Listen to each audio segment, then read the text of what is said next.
आया हूँ। आज का जो पाठ होगा वो संधि का जो होगा अगला चैप्टर में अभी हम लोग पढ़े थे कि संधि के कितने भेद होते हैं, संधि किसे कहते हैं और संधि का कार्य क्या होता है, परीक्षा में संधि किस तरह से क्वेश्चन पूछा जाता है और संधि की स्वर संधि, व्यंजन संधि, विसर्ग संधि। जिस तरह से बात किए थे कि वर्ण के 3 भेद होते हैं, स्वर वर्ण, व्यंजन वर्ण, विसर्ग वर्ण। विसर्ग को ही आयोग वाह कहा गया था।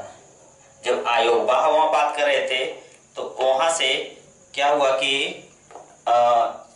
वर्ण को 3 भेद आया था। उसी तरह से संधि का भी 3 भेद आया, स्वर संधि, व्यंजन संधि, विसर्ग संधि। जिस तरह से संज्ञा को 5 भेद देखे थे उसी तरह से स्वर संधि का भी 5 भेद देखे थे, जिसमें पहला था दीर्घ संधि, गुण संधि, यन संधि, आयाति संधि और वृद्धि संधि। आज हम एक करके आज पढ़ाएंगे। पहले हम पढ़ाएंगे दीर्घ संधि, उसके बाद गुण संधि, आयाति संधि, वृद्धि संधि, यन संधि। तो आज का टॉपिक होगा, आज का जो होगा वो होगा दीर्घ संधि। क्या होगा? दीर्घ संधि। ठीक है, तो दीर्घ संधि के बारे में आज देखेंगे।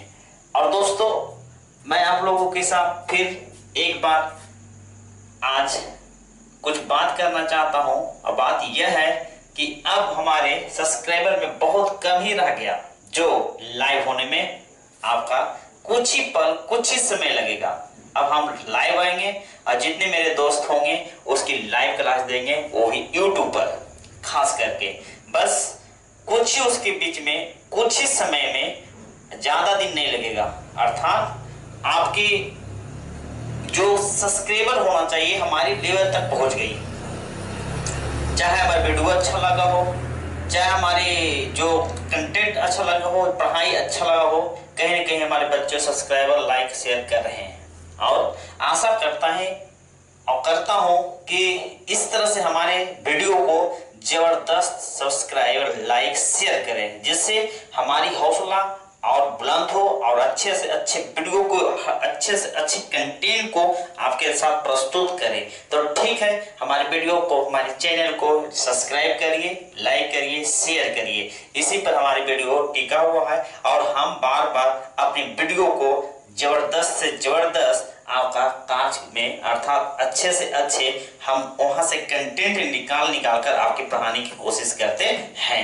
ठीक है, तो हम आपकी लाइव जब आएंगे तो हम शाम में पढ़ाएंगे और लाइव होगी 5:30 से 6:30 प्रतिदिन 1 घंटा हिंदी की। अभी तो ग्रामर चल रहे हैं, आप उसके बाद हम चलेंगे आपका बुक। ठीक है, 12 का बुक चलेंगे, फिर आपका इंग्लिश टोटल चलेगा। एक सुबह में बैच रहेगी, एक शाम में रहेगी और फ्री ऑफ कॉस्ट रहेगा सभी बच्चों के लिए, बिहार के लिए। जितने बिहार बोर्ड में हमारे एग्जाम में तैयारी कर रहे हैं छात्र छात्राओं, सभी के लिए उपलब्ध होगी वो यूट्यूब पर live free of the cost.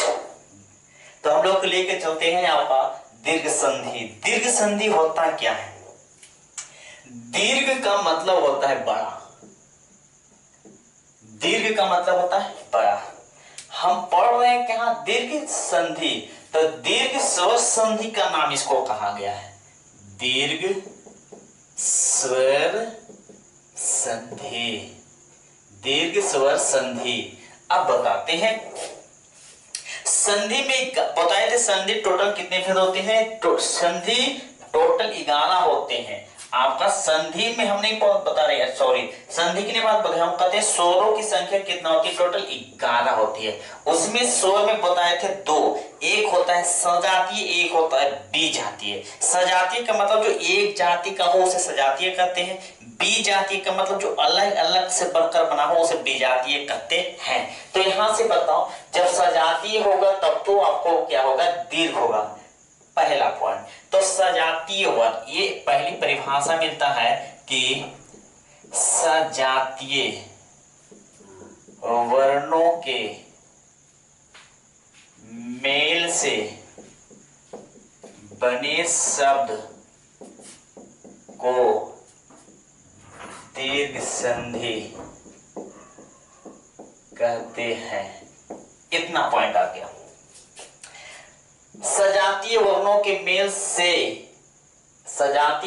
Mail से बने शब्द को दीर्घ संधि कहते हैं। या तो एक परिभाषा और जानते हो क्या, दूसरी में हम परिभाषा में लिख देते हैं कि यदि प्रथम शब्द का अंतिम वर्ण यदि स्वर हो और द्वितीय शब्द का पहला वर्ण यदि स्वर हो और दोनों मिलकर अगर दीर्घ बना दिया जाए, दोनों मिलकर एक बड़ा बना दिया जाए, तो हम लोग क्या कहेंगे, दीर्घ संधि। अर्थात एक और परिभाषा कैसे बोल सकते हैं कि यदि स्वरों के साथ या तो यदि हर्ष के साथ दीर्घ मिल जाए या दीर्घ के साथ हर्ष मिल जाए, तो दोनों मिलकर अगर दीर्घ हो जाए तो उसे हम लोग क्या कहते हैं, दीर्घ संधि। दो संधि बताए थे आपको वहां से वर्ण में जब स्वर व्यंजन पढ़ाए थे, एक होता है ह्रस्व, एक होता है दीर्घ। तो ह्रस्व और दीर्घ मिलकर दोनों दीर्घ बना दे तो उसे हम लोग क्या कहते हैं, आपको दीर्घ संधि। तो सजातीय वर्णों के मेल से जो विकार या तो शब्द बनता है उसे क्या कहते हैं, दीर्घ संधि कहते हैं। तो यहां से हम लोग क्या चाहते हैं, जैसे आपको कौन कौन सा होता है, तो सजातीय वर्णों में एक होता है अ, दूसरा होता है ई, तीसरा होता है ओ, एक होता है एक री। ठीक है। अब यहां से पहला पॉइंट आता है कि अ में क्या होता है, तो यहां से होता है अ प्लस में अ बराबर हो जाता है आ। ठीक है। अब यहां से जो एक पहला पॉइंट हो गया, तो दूसरा क्या होता है, तो बोलिएगा कि अगर आ प्लस में अ हो तो भी हो जाता है आ। तीसरी पॉइंट इसमें क्या हो सकता है, बोलिएगा अ प्लस में आ हो तो भी होता है आ। अगर अ प्लस में अगर आ हो और प्लस यहां से अ हो और प्लस में आ हो तो भी हो जाता है आ। अगर ये बात नहीं समझा तो सुनना, यदि प्रथम शब्द का अंतिम शब्द और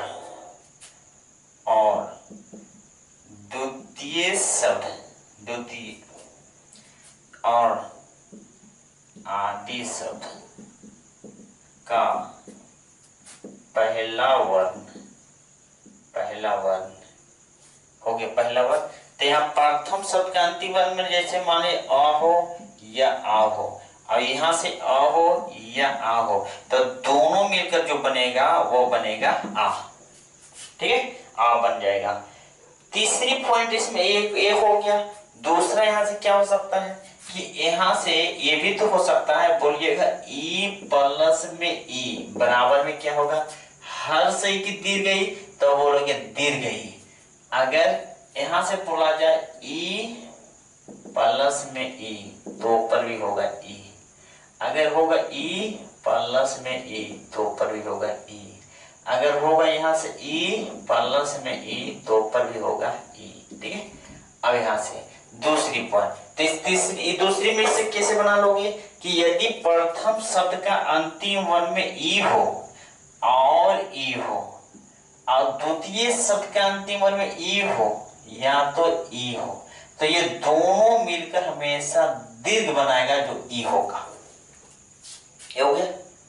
हाँ, तीसरी पॉइंट यहां लिख देते हैं जी। अगर आपके पास ओ हो और उसके पास ओ हो तो ह्रस्व एक होता है दीर्घ, तो ये हो गया ओ अर्थात ऐसे वाला। एक होता है ओ प्लस में ओ बराबर में ओ, एक होता है ओ प्लस में होता है ओ बराबर में होता है ओ, एक होता है ओ प्लस में ओ बराबर में ओ। अब चौथा जो पॉइंट हो जाता है, एक होता है री प्लस में री और ई हो जाता है ए री। ठीक है।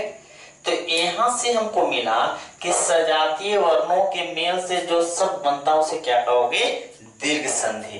तो दीर्घ संधि में अ प्लस अ बराबर आ प्लस अ बराबर आ प्लस आ बराबर आ प्लस आ बराबर आ।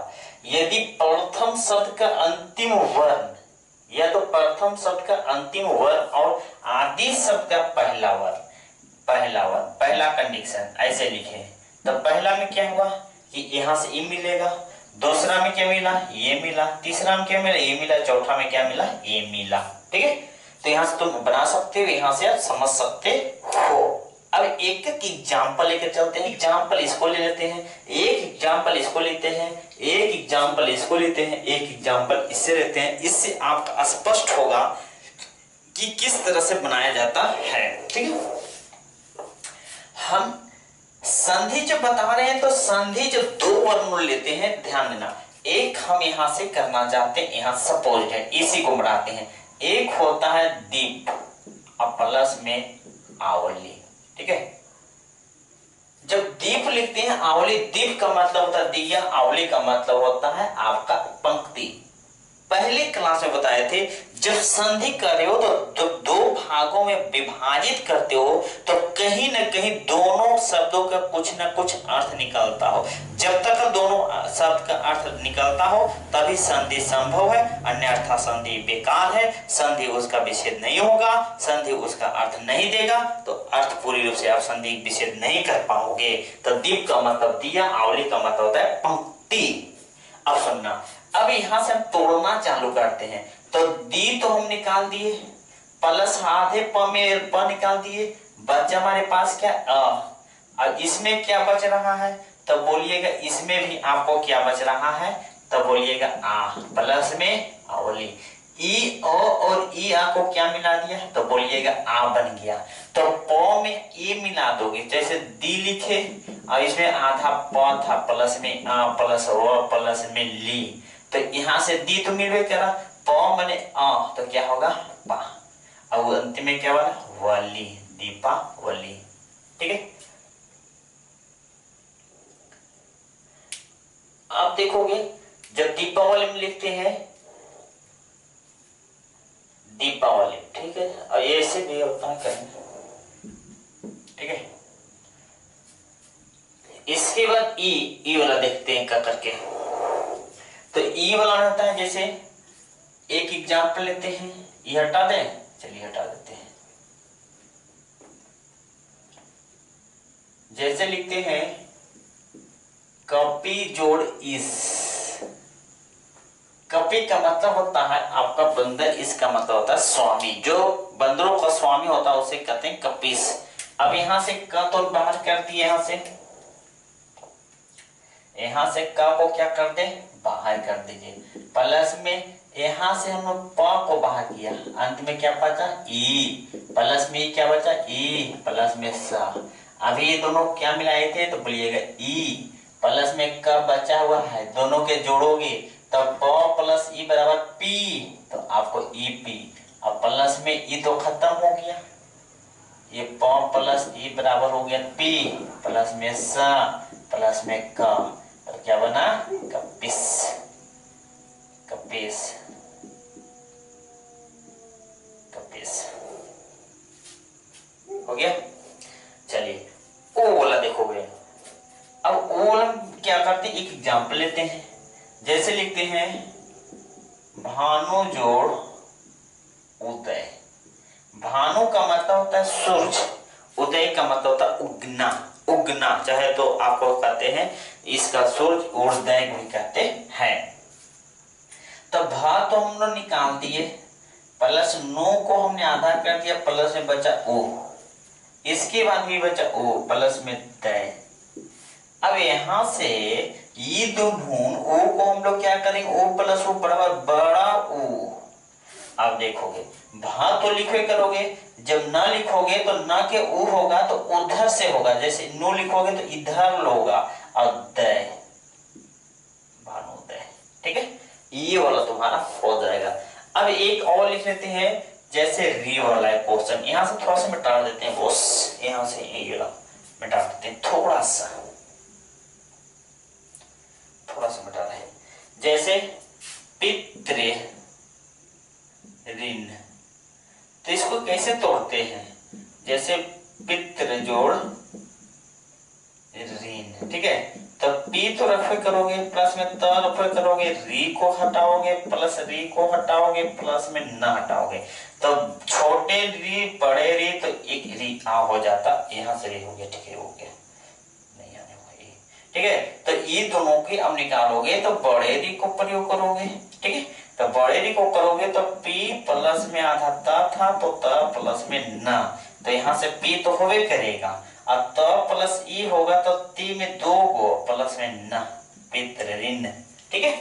तो इस तरह से मैंने एक एक एग्जाम्पल लिया, इस तरह से हजारों एग्जाम्पल ले सकते हो, हजारों का हजारों तुम बना सकते हो, इसमें किसी प्रकार का दिक्कत नहीं है, ठीक है। और हम एक एक आपको सेंटेंस को एक वर्ड को लेकर हम आपको संधि समाप्त करते हैं, ठीक है। तो इस तरह से हमने समझाने का कोशिश किया और कंटेंट देने की कोशिश किया। आप इस तरह से देखिए, समझिए और इसे और अधिक से अधिक एग्जाम्पल लेके आप बताइए और कमेंट जरूर करिए। जब तक कमेंट नहीं करिएगा तब तक हमको कैसे समझ में आएगा कि आप पढ़ रहे हैं, समझ रहे हैं, नहीं समझ रहे हैं। कमेंट में दीजिए, जो समझ में नहीं आता वो कमेंट में पूछिए, मैं आपके लिए अवेलेबल हूँ, मैं आपके लिए ही यहाँ खड़ा हूँ, मैं स्वयं आपके लिए ही आपका यहाँ काज कर रहा हूँ, मैं अपने लिए काम नहीं कर रहा हूँ, मैं बस आपके लिए ही यहाँ पर हूँ, ठीक है। तो यहाँ से क्या करो, मैं आज यहीं तक वीडियो रखते हैं, अंत तक मैं ही कहूंगा कि हमारी वीडियो को सब्सक्राइब करिए। जो बच्चे हमारे अभी तक